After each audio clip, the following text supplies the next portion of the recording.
permanecen enterradas bajo la arena, como cápsulas del tiempo procedentes de otra época. Durante miles de años, el seco calor del desierto ha protegido las tumbas de la olvidada aristocracia de Egipto. Ahora están a punto de ser desenterradas.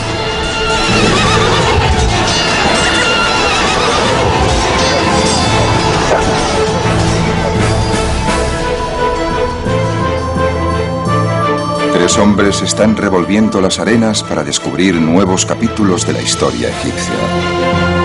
Tres hombres descubriendo las historias de los nobles que sirvieron a sus reyes desde la época de la grandeza de Egipto hasta sus últimos días.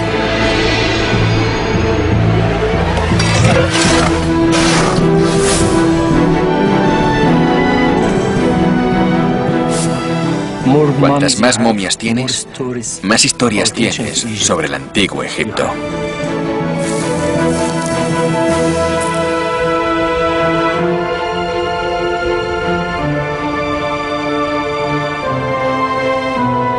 Uno tiene la sensación de que existía un gran afecto, quizá algo más entre el rey y la nodriza.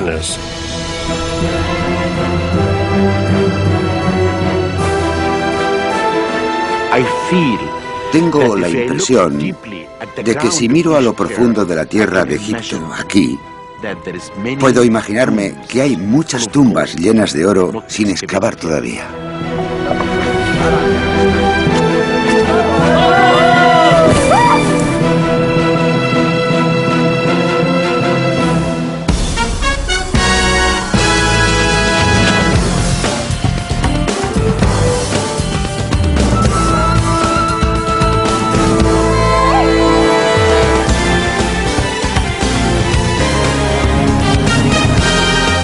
Egipto eterno, en busca de las tumbas perdidas.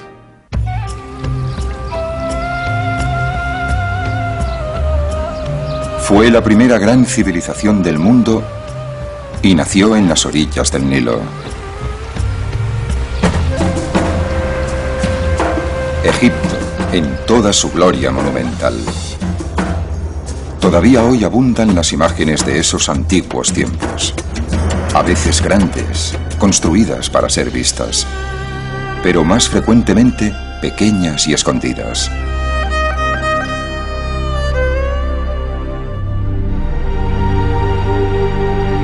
Y todo eso podría haber desaparecido sin dejar rastro si los egipcios no hubiesen estado tan obsesionados con la muerte y la preservación de lo que una vez estuvo vivo. Para los egipcios, el más allá era tan real como esta vida. Un espíritu en su viaje necesitaba alimento, refugio, compañía. Así que los egipcios llenaron sus tumbas con ofrendas y elementos decorativos que reflejaban el viaje del alma en la tierra. Esas tumbas aún tienen una historia que contar, si pueden ser encontradas. Al sur del delta, cerca de las orillas del Nilo, hay un lugar llamado Saqqara. Aquí, hace unos 5000 años, los egipcios construyeron su primera pirámide con la forma de una escalera hacia el cielo para albergar el cuerpo de un faraón. En los siglos que siguieron, miles de egipcios fueron enterrados en Saqqara. Y una de las principales ubicaciones fue la ladera de una colina con una panorámica vista sobre el valle del Nilo.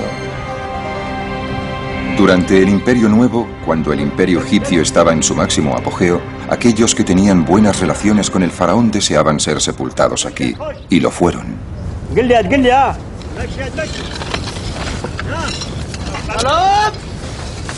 Hoy, esos hombres y mujeres están siendo desenterrados. El arqueólogo francés Alain Siri ha estado supervisando las excavaciones durante las 2 últimas décadas. Si alguien me hubiese dicho hace años y años que yo pasaría tantos meses y años aquí, no le hubiese creído. Algunas veces me pregunto lo que estoy haciendo aquí, jugando con la arena y haciendo cosas así, cuando en realidad no soy un niño. Pero de repente me di cuenta de que estaba haciendo exactamente lo que soñaba.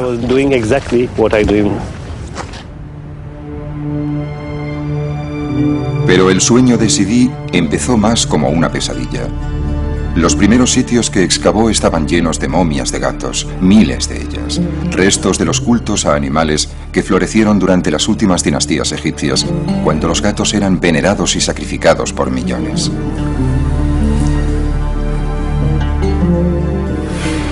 Pero el equipo de Sidi halló algo más que gatos. Encontraron un pozo profundo lleno de objetos del pasado.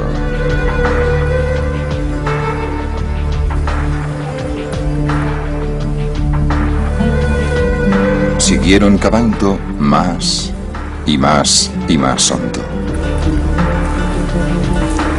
Entonces, a unos 20 metros de profundidad, encontraron algo.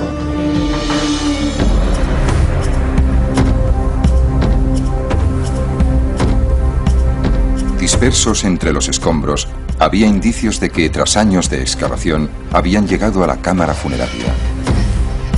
Entre los objetos había un vaso canopo, utilizado para albergar entrañas y órganos vitales, y su tapadera.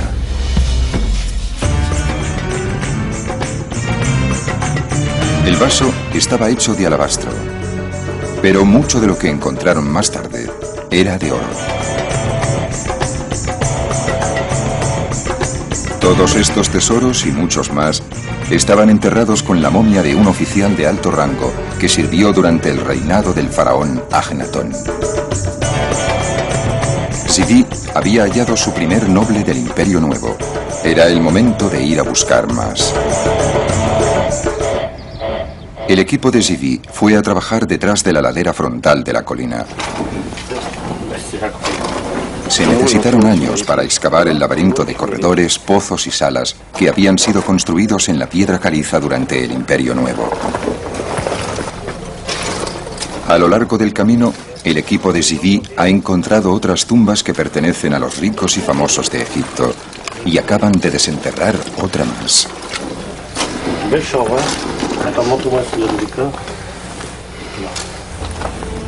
Cada sala tiene algo que contarnos, pero no siempre por escrito.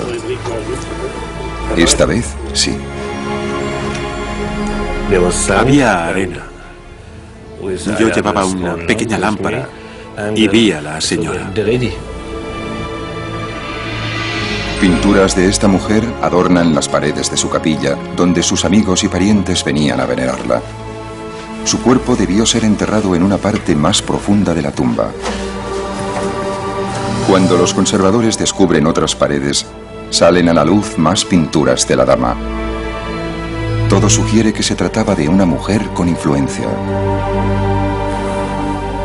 Enseguida entendí que esta tumba pertenecía a una mujer.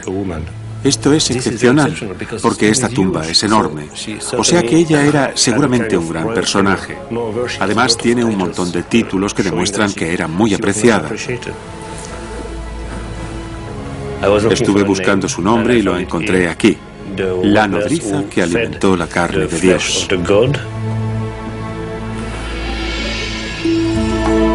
Sidi tradujo su nombre como Maya y pronto supo la razón de su encumbrado rango. En una pintura, Maya está frente a un afeminado joven que lleva una toca de faraón. Este es el dios al que Maya había amamantado. Su nombre era Tutankamón, el faraón Tutankamón.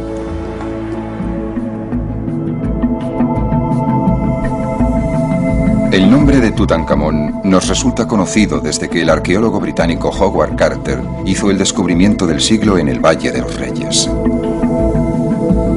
El 26 de noviembre de 1922, Carter se introdujo con una vela a través de una puerta que había estado sellada durante 3000 años y se llevó la sorpresa de su vida. Había encontrado la cámara funeraria de un faraón del Imperio Nuevo que murió antes de su 20º cumpleaños. Pero a diferencia de la mayoría de las tumbas reales descubiertas en el pasado, esta no había sido saqueada. Sala tras sala, Un despliegue de tesoros inimaginables esperaban a ser contemplados por sus ojos.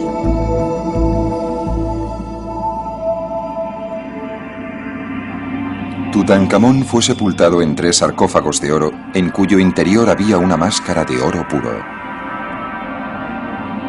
Cerca se hallaba una estatua de oro del joven rey. Un trono dorado mostraba al faraón Tutankamón junto a su novia, una niña, posiblemente su medio hermana. El descubrimiento por Carter de la tumba de Tutankamón y todos sus tesoros nos revelaron mucho sobre la muerte del joven rey, pero el misterio ha rodeado siempre su nacimiento. Era probablemente el hijo de Agnatón, el faraón hereje que adoraba únicamente al sol en vez de al tradicional elenco de dioses. Agnatón y su esposa Nefertiti tuvieron 6 hijas.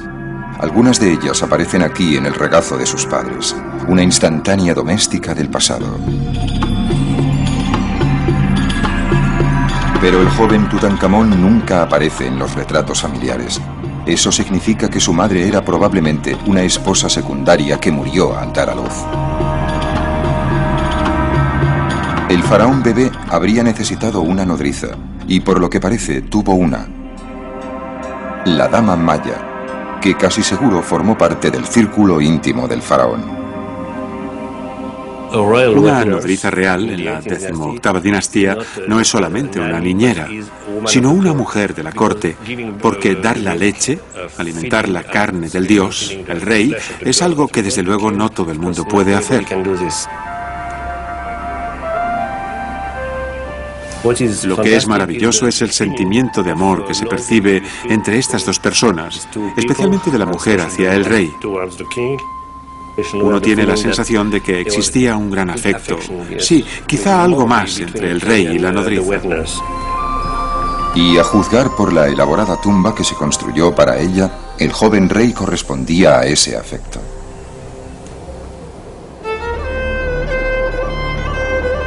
Si bien la mayoría de los nobles egipcios eran enterrados más cerca del Nilo que nadie, la gente que servía al faraón en la periferia del imperio también necesitaba tumbas, incluso si estaban destinados en mitad del desierto.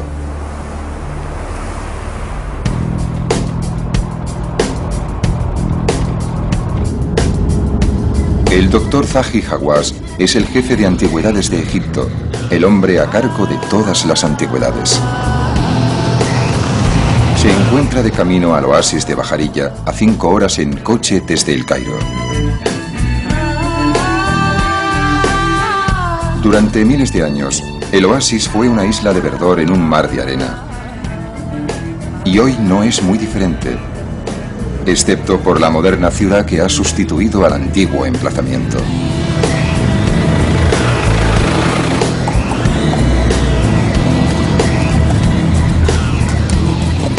Unos 700 años después del rey Tutankamón, cuando el imperio egipcio había iniciado su gradual declive, este era un próspero centro agrícola. Así que había mucho dinero para gastar en lujosas tumbas. Los habitantes de la localidad son conscientes de que viven encima de un posible arsenal de antigüedades y han ideado un nuevo sistema para llegar hasta ellas. Cuando llegas a una población como esta, oyes rumores. Si hay una tumba, significa tesoros, oro. El rumor pasa de uno a otro y crece en la ciudad. Y por eso la gente quiere construir sus casas encima de los tesoros de los faraones. Una casa construida directamente encima de una tumba proporciona al emprendedor propietario de la misma la oportunidad de cavar en su propio terreno cada vez que necesita algo para vender en el mercado negro, siempre hambriento de antigüedades. Esta práctica ha continuado hasta la actualidad y Zahi Hawass quiere acabar con ella. Así que ha tomado una polémica decisión: ordenar el derribe de algunas casas.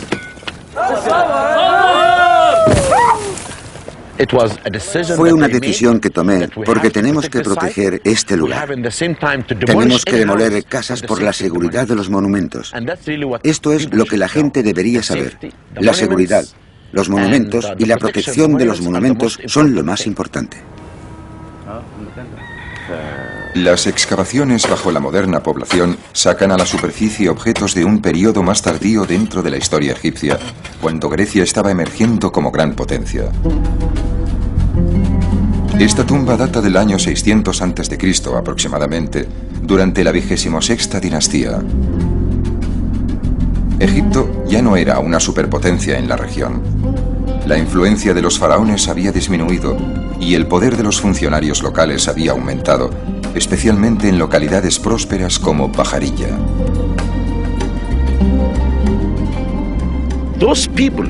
Esa gente podía hacerse estas bellas tumbas porque eran ricos. Si uno observa el tamaño de la tumba y las pinturas, encuentra que son iguales a las de cualquier tumba situada en el Valle de los Reyes.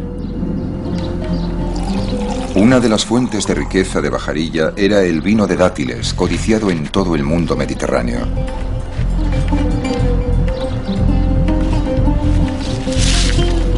Se podía hacer dinero recogiendo los dátiles y elaborando el vino, e incluso aún más llevando el vino a los mercados del noreste.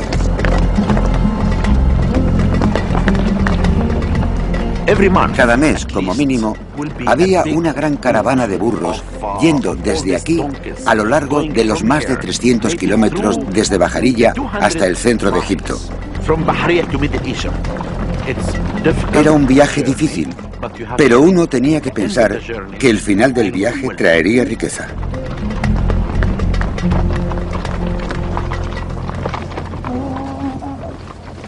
Una de las personas que prosperó fue el gobernador de Bajarilla, otro noble que había servido al faraón. Su tumba fue descubierta en 1999. Las inscripciones de las paredes de la tumba nos proporcionan nuevos conocimientos sobre el papel de un administrador provincial en la época en que el imperio se dirigía lentamente hacia su final. Este en concreto se veía por lo visto a sí mismo casi como un igual al faraón.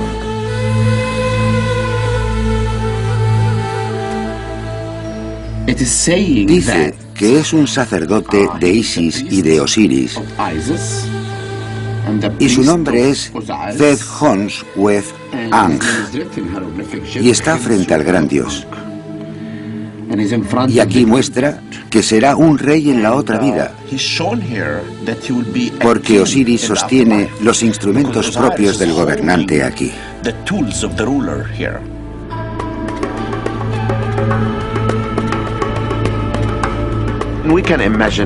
Podemos imaginarnos a Zed-Hons-Wez-Ang penetrando en el interior del templo con sus ropas de sacerdote. Viene a visitar al dios solo. Está penetrando en esta oscuridad trayendo incienso y haciendo ofrendas al dios. Y al mismo tiempo, la mesa de las ofrendas está llena de higos y dátiles, porque quiere que el dios esté contento, porque Zed-Hons-Wez-Ang es el nexo de unión entre el pueblo y el dios.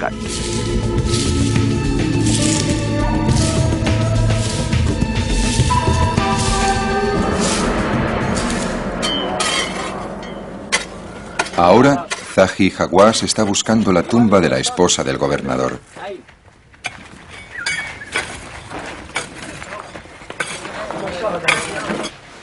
En el interior de la tumba, el doctor Hawass hace un descubrimiento que le preocupa.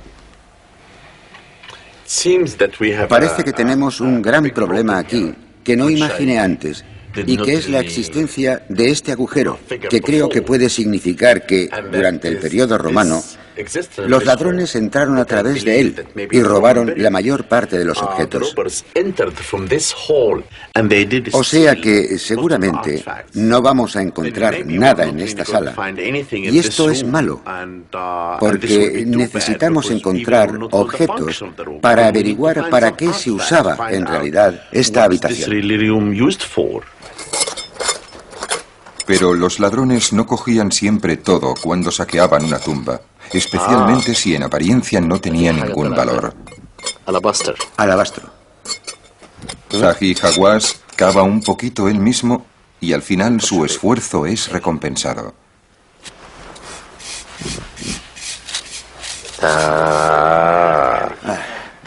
Esto es bonito. Es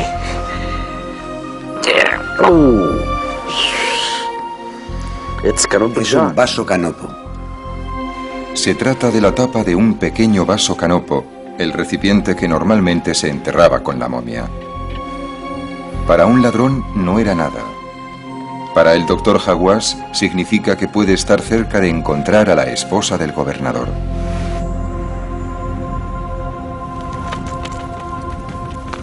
En Saqqara, Alem Zivi todavía está buscando a su dama desaparecida, pero la cámara funeraria de Maya no se encuentra por ninguna parte. Y Zivi sigue topándose con más y más gatos. La mayoría de los gatos fueron enterrados aquí en las postrimerías de la historia egipcia, aproximadamente en la época en que Cleopatra era reina y Julio César gobernaba en Roma.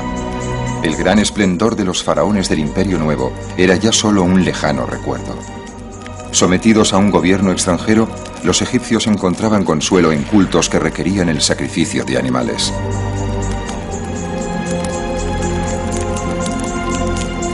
Uno de los cultos más populares de este tipo era el dedicado a Bastet, la diosa gato.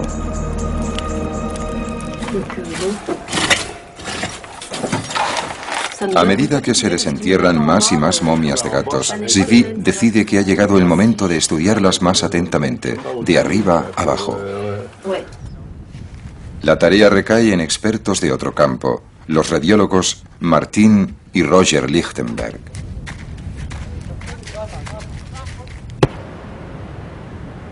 Lo primero que revelan los rayos X es cómo se mató a los gatos.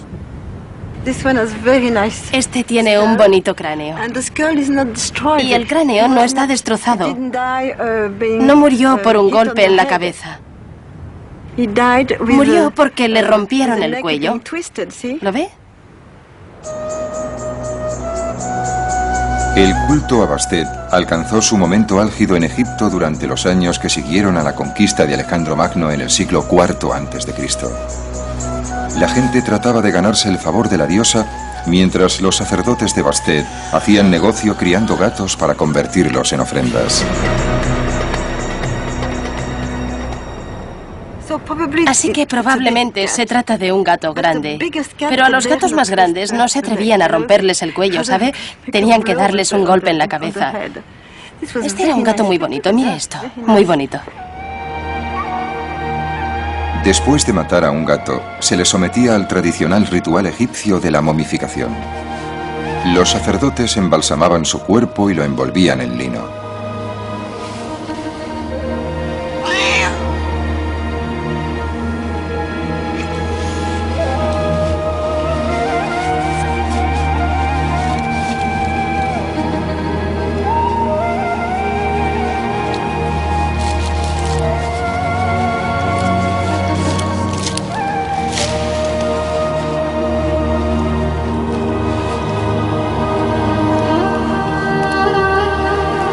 Finalmente, lo colocaban en una de las tumbas. Naturalmente, todo el trabajo que realizaban los sacerdotes era a cambio de dinero, y los clientes recibían aquello por lo que pagaban. Según lo que quisieras pagar, ¿tenías una momia pequeña o una momia grande? Si eras muy rico y querías complacer mucho a la diosa, comprabas un montón de gatos. Ya sabe, muchos gatos juntos.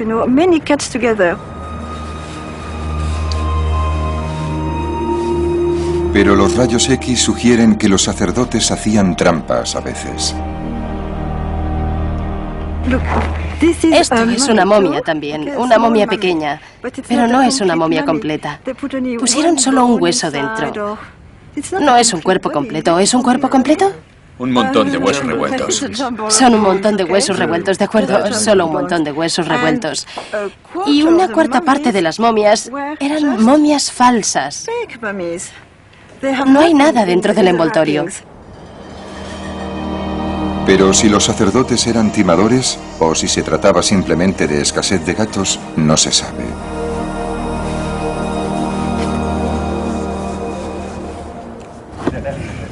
Mientras las momias de gatos son examinadas, otro miembro del equipo de Zivi Patrick Deleuze está llevando a cabo un reconocimiento exhaustivo del terreno. No podemos mirar este lugar solo desde fuera. Tenemos que imaginárnoslo, ver cómo es desde dentro, y ahora solo tenemos una primera impresión. Cada cámara es medida con precisión y su situación en el interior del complejo funerario es determinada con toda exactitud. Tenemos galerías, pozos, capillas. A veces encontramos tumbas con diferentes niveles. Es un conjunto de tumbas y de monumentos subterráneos muy complejo el que se esconde aquí detrás. Y es muy difícil hacerse una idea desde fuera. A partir de las mediciones, es posible saber cómo debía ser la tumba de la nodriza del faraón Tutankamón cuando se construyó. Sus rasgos más destacados son su tamaño y su complejidad.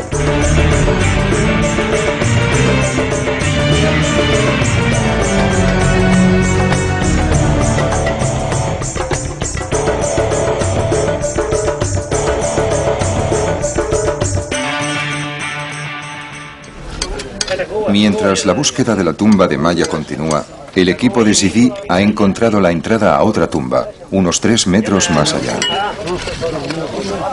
Los trabajadores empiezan a apartar arena y piedras, iniciando una excavación que llevará más de una temporada a completar. Hasta entonces, no hay nada que hacer, salvo esperar.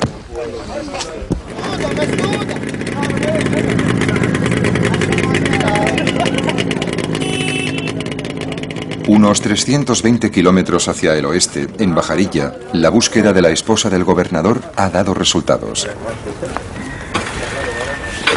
Los trabajadores de Zahi Hawass han encontrado otro sarcófago bajo los escombros. Tal y como esperaba, pertenece a la esposa del gobernador, una mujer llamada Nas.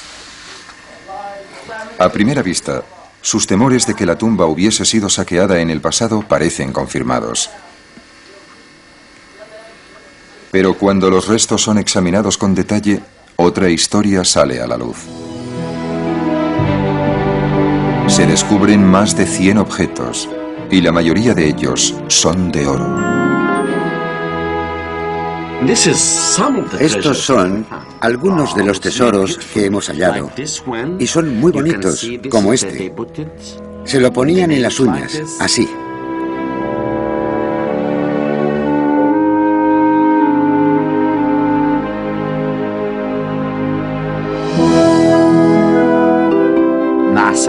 Nas fue realmente hermosa. Trató de que se cubriera su cuerpo con oro y puede vivir felizmente en el más allá. Y así es como encontramos muchas piezas bonitas, y algunas tienen incluso la forma de lo que a mí me parece un escarabajo. Pero la interesante es esta. ¿Sabe usted? Abrían por un lado y sacaban todo lo del interior del cuerpo de su sitio. Aquí es donde cubrían la zona momificada con esta pieza de oro tan bella. Y esta es pesada. La ponían bajo la lengua. Y esta es mi pieza favorita. Me gusta mucho. Mire esto. Ella puso el nombre del rey en su corazón, porque él era el protector de Egipto.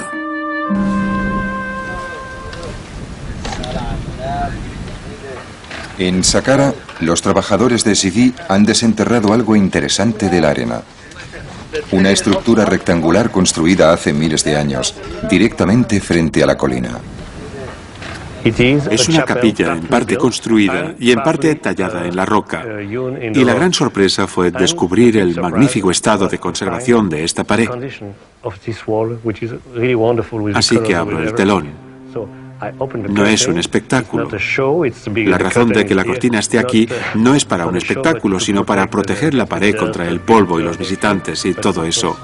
Pero, desde luego, lo hace aún más espectacular. Lo puede ver ahora.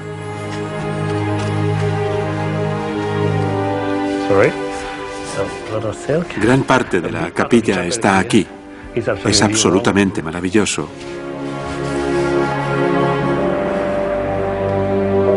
Quienquiera que sea la persona para la que se construyó esta capilla, era alguien importante.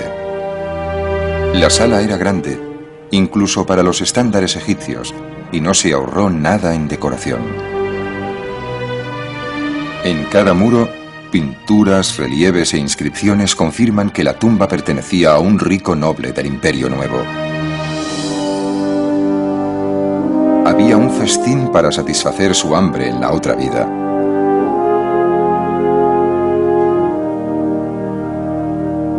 Y servidores para colmar todos sus deseos.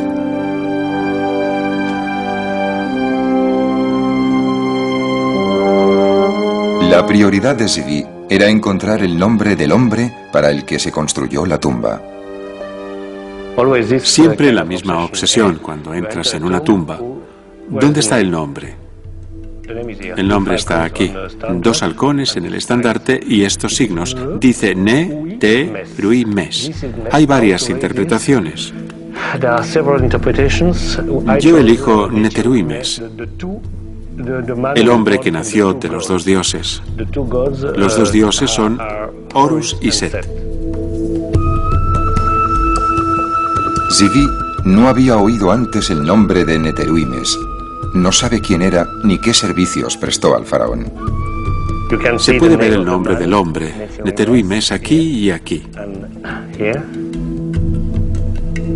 Otras inscripciones en una cercana columna derrumbada sugieren que Neteruimes era un hombre culto e influyente y que sabía leer y escribir.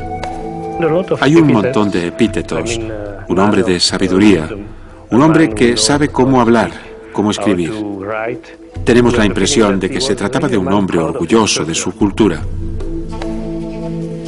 Neteruimes tenía una capacidad que pocos poseían en su sociedad. Podía escribir, y eso por sí solo le habría asegurado un cargo de la más alta categoría. Leer y escribir. La capacidad de escribir es la fuente de poder en muchas sociedades y un funcionario en Egipto es alguien que puede escribir. Pero Zivi está seguro de que Neteruimes fue algo más que un simple escriba para haber merecido una tumba tan opulenta. Obviamente había servido al faraón y le había servido bien. Pero ¿en qué puesto?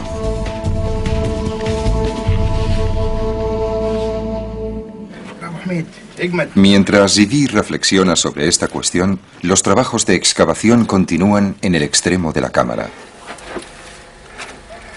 Creo que es buena.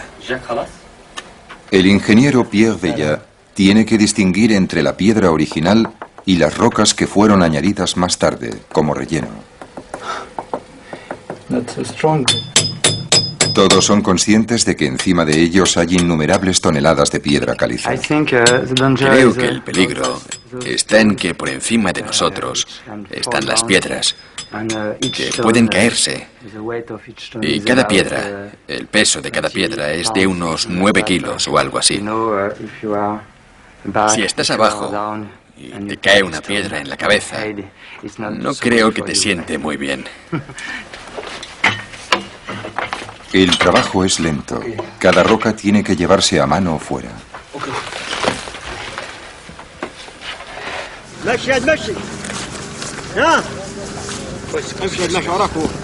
Pero finalmente se abren paso y encuentran algo.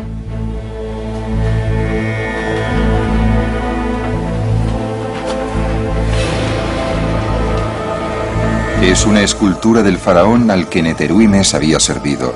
Una pequeña estatua de un rey que tuvo gran importancia en la historia egipcia. Se le conocía como Ramsés el Grande. Ramsés fue un faraón entre los faraones.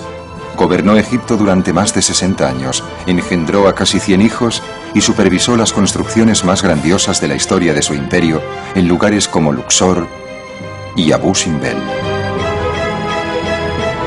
Ramsés fue también un incansable maestro en el arte de la autopropaganda, asegurándose de que su imagen, su legado y su nombre serían conocidos por la posteridad.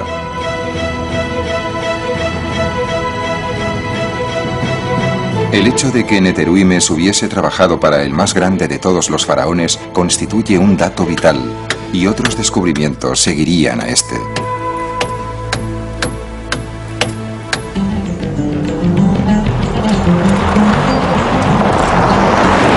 En las afueras del oasis de Bajarilla se halla un cementerio grecorromano descubierto en 1996 por Zahi Hawass y su equipo.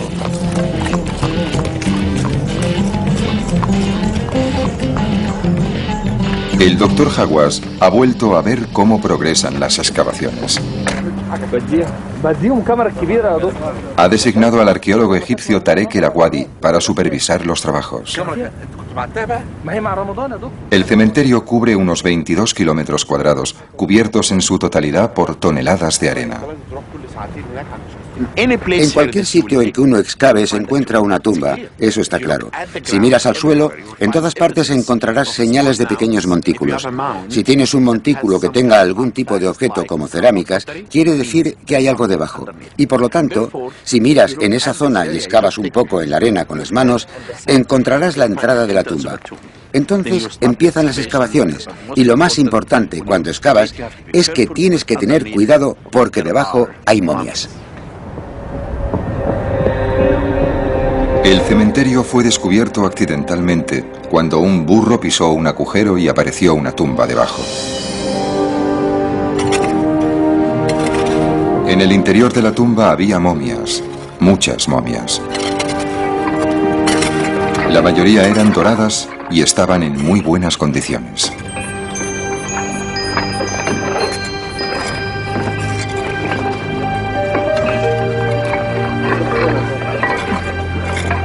El doctor Hawass autorizó una búsqueda más extensa y las momias doradas siguieron apareciendo.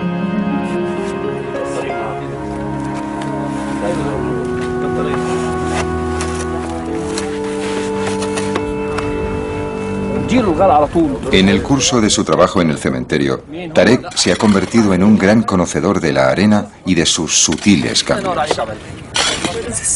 La arena esconde las momias y tenemos que luchar con ella para encontrar momias. Ahora podemos saber por la arena, por el tacto de la arena, si hay momias debajo o no. Porque las momias cambian la naturaleza de la arena. Si la arena está un poco fría y oscura, sabemos que hay una momia bajo ella. Pero si está seca, fina y caliente, significa que no hay nada debajo. Me gusta esperar a que la arena me diga qué hay bajo ella.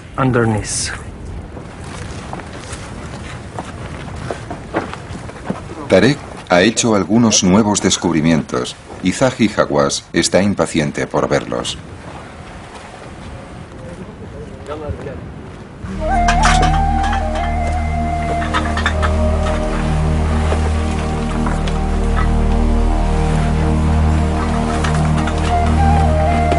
Esta tumba ha sido obviamente violada en el pasado por ladrones que hicieron algo más que robar cosas.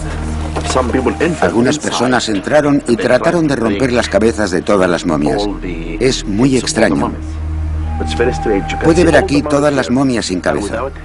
Mire esta momia de niño, está sin cabeza. Detrás de mí, la cabeza fue cortada. Y esta también, la cabeza fue cortada. Parece que alguien, quizás en la antigüedad o quizás en los tiempos modernos, buscaba algo en el interior de las momias.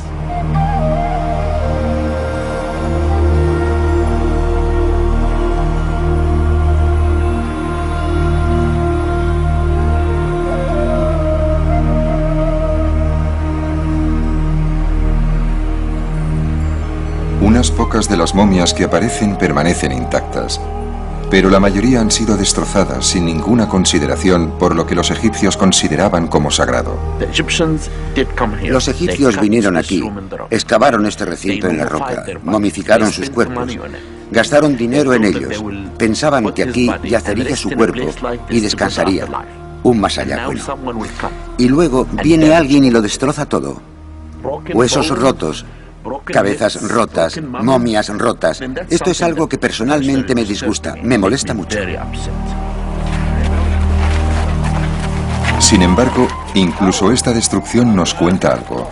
Tarek cree que es posible que algunas de las momias sin cabeza sean el resultado de alguna antigua enemistad entre familias, en que incluso los cuerpos de los niños eran decapitados en un acto de venganza por alguna olvidada disputa.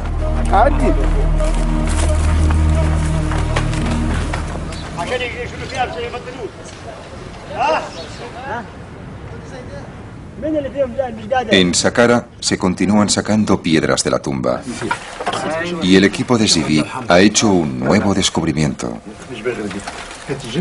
Justo detrás de la pequeña escultura de Ramsés y unida a ella encuentran otra estatua. Por encima de la pequeña figura del faraón está la cabeza a tamaño real de una vaca, la diosa Hathor. Zivi no podría estar más encantado.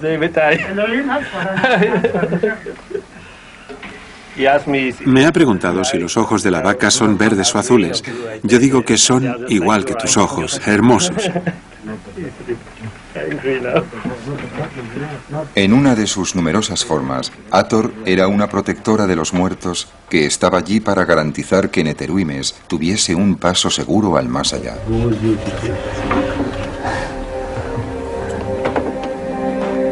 Su presencia en la tumba confirma la creencia de Zivi de que el misterioso Neteruimes había jugado un papel político muy importante durante el reinado del gran faraón. Fue recompensado con un entierro suntuoso, presidido por Hathor y Ramsés. Pero Zivi aún no sabía lo que Neteruimes había hecho para merecerlo.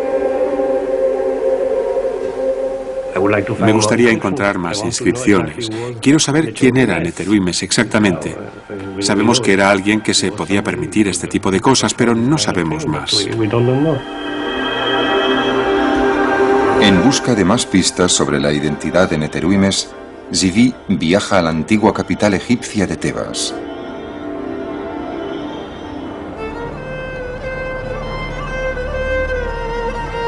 Hoy se llama Luxor y está llena de monumentos construidos por Ramsés en su propio honor, así que es posible que se mencione a Neteruimes en algún lugar.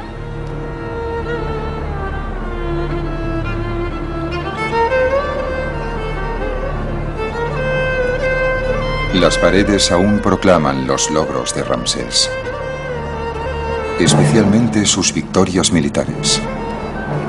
Se trata siempre de batallas, de guerras, de luchas. Es historia, es normal, humano. Toda guerra requiere un enemigo, y cuando Ramsés se convirtió en faraón, el mayor adversario de Egipto era el imperio hitita del norte. El joven Ramsés decidió enfrentarse a los hititas en su propio territorio. Condujo a un ejército de unos 20.000 hombres al norte y se encontró con el enemigo a las afueras de la ciudad de Kadesh. Se trata de una de las primeras batallas de la historia de las que existe un registro detallado.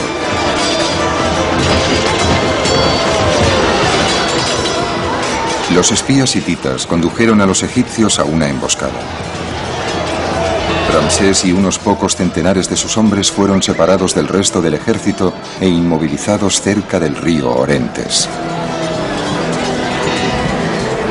Era una situación desesperada, hasta que una división de reserva de la infantería egipcia lanzó un contraataque, llevando al enemigo hasta el río y rescatando a su faraón. Ramsés regresó a Egipto e inmediatamente proclamó una gran victoria.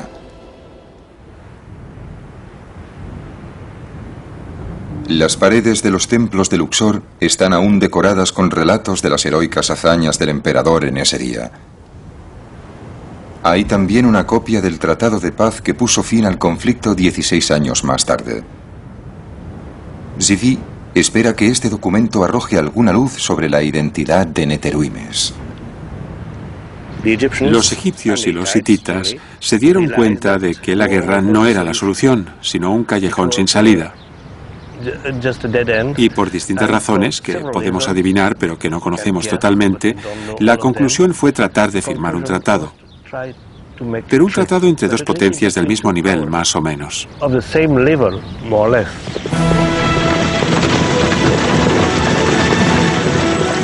Las negociaciones fueron largas y complicadas, pero terminaron con un acuerdo y con la firma de un tratado de paz que expresaba los términos del mismo.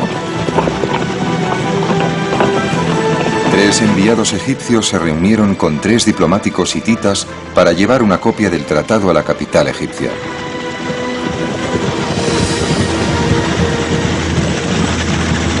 Parecía que la amistad sucedería a la hostilidad.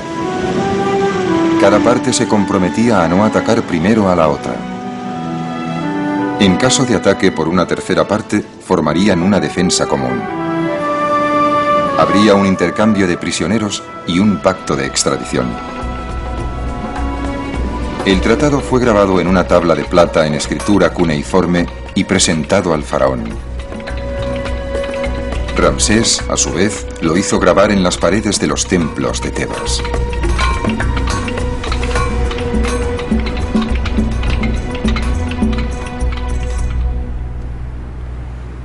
Zidi está aquí para ver si puede encontrar el nombre del hombre que dirigió al equipo negociador de Egipto y que llevó el tratado a Ramsés. Y encuentra lo que estaba buscando. Puedo ver las palabras enviados. Y después está la cabeza de un halcón, quizás. Y podría ser parte del nombre de Neteruimes. Podemos compararlo con inscripciones ramésidas. Son como la Biblia para los textos escritos de este periodo. O sea que tenemos el Tratado de Paz. Y este podría ser el nombre de Neteruimes. Este tipo de confirmación es tan importante para un egiptólogo como el descubrimiento de una tumba. 2 halcones encima de un estandarte. Neteruimes. El hombre que consiguió la paz entre 2 grandes imperios y fue generosamente recompensado en la otra vida. Se trata de una figura histórica que sale a la luz. Esto es fantástico para mí. Quizá tan importante como la vaca de Hathor o la estatua. No es solo una obra de arte excepcional, no es solo una hermosa tumba. Es historia. Con la identificación del propietario de la tumba finalmente solucionada, el trabajo de liberar a Hathor de su prisión de piedra continúa.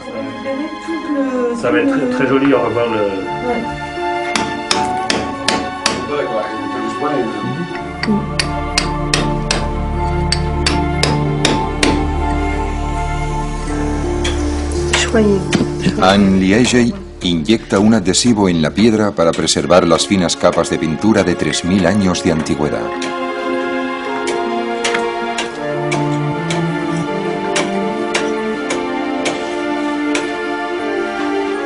Y entonces, un día está acabado. Hathor ha sido restaurada.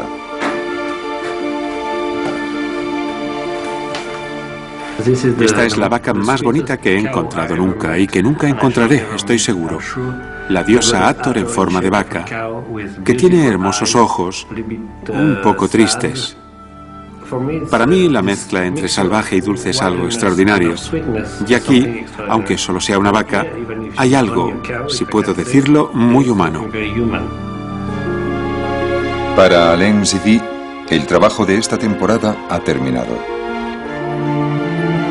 Otra tumba del Imperio Nuevo ha sido hallada y devuelta a su antiguo esplendor.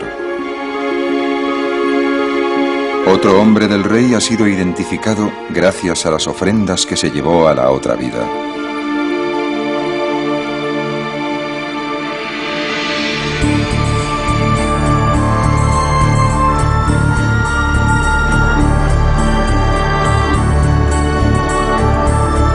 El trazado de otra tumba se añade al plano del complejo funerario.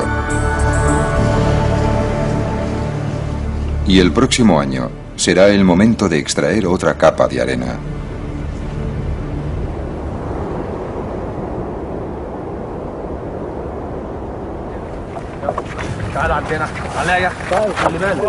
En el oeste, en Bajarilla, Tarek ha hallado otra tumba. Taji Hawass está allí para inspeccionarla.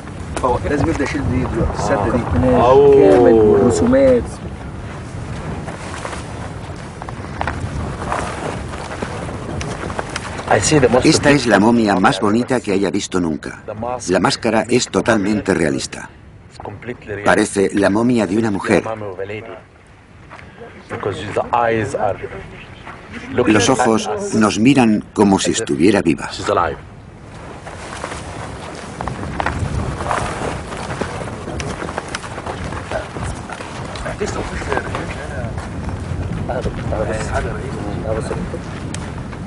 Soy un hombre afortunado porque he encontrado esta tumba. Es algo increíble.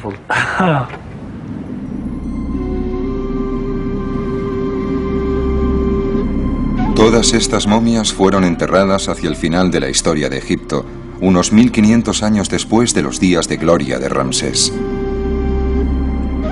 La civilización, que había perdurado 3000 años, casi había llegado a su fin.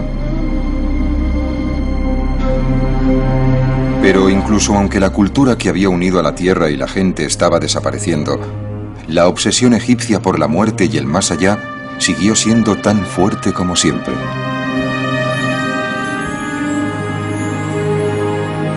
Lo que antes había sido una prerrogativa de los faraones y luego de sus servidores fue adoptada con el tiempo por las clases altas y medias.